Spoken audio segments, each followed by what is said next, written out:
Peter Stevenson, you're Chief Policy Advisor at Compassion in World Farming. We just had a debate about cloning. Is there a place for cloning in UK agriculture? No, there's no place at all. The cloning process involves a huge amount of suffering, both for the surrogate dam who carries the cloned embryo, and then for the clones, many of whom die in the early weeks of life. But it's also a question not just of the cloning process, but what kind of animals is this going to give us on our farms? Because what's going to be cloned are the highest yielding dairy cows, the fastest growing pigs. Now, scientific research shows us that already our dairy cows are producing such high yields that many are suffering from painful health problems such as lameness, mastitis, and after just 3 lactations are often so worn out and infertile that they have to be culled. Cloning is going to make this worse. We're going to have an even higher proportion of high-yielding cows in the herd and probably being pushed to even higher milk yields. So cloning is a welfare disaster, and I would like to see British farmers just saying a clear no to cloning. Can cloning be accepted even in research capacity? Should it be used just for researching new scientific advancements?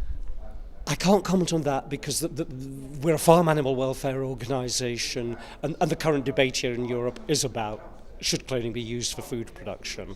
So I need to stick to the food production side of things, and there I'm very clear in saying we have to say no to cloning, but also we have to say no to the use of the offspring of clones.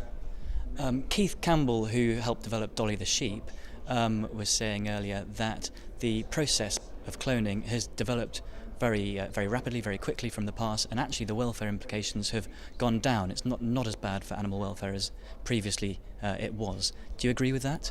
No, I disagree, and I base my position on the European Food Safety Authority's report, and they confirmed their thinking just 2 or 3 months ago, that they looked at all the published scientific literature and said that there are very serious health and welfare problems for both the surrogate dam and the clones themselves. We have to go with the published scientific research, and as I've said, it's not just the cloning process.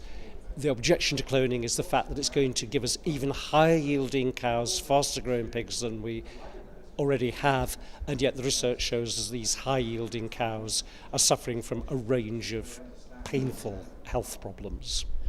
What, in your opinion, should the European legislators do then?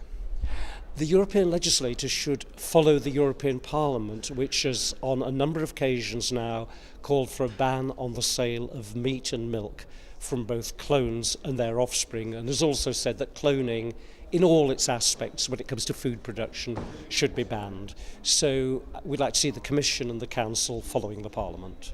But there was a suggestion from one MEP that a ban on all cloning technology would actually result in a trade war, because cloning technology is obviously used widely in places like the USA.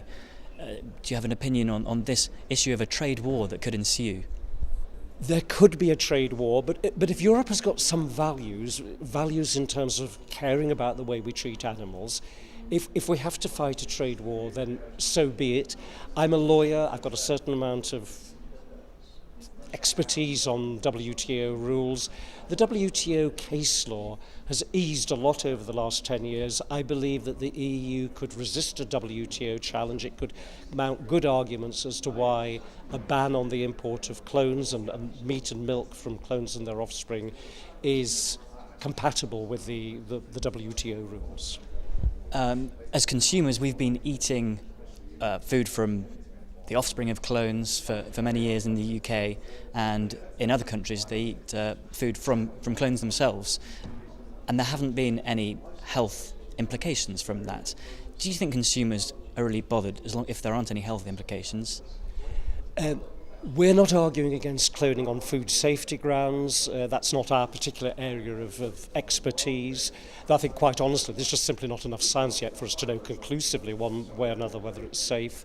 But I think we're opposed to it, and I think many consumers are opposed to it on animal welfare grounds. Cloning involves immense suffering, and I think many consumers don't want to see us go down this very high-tech route.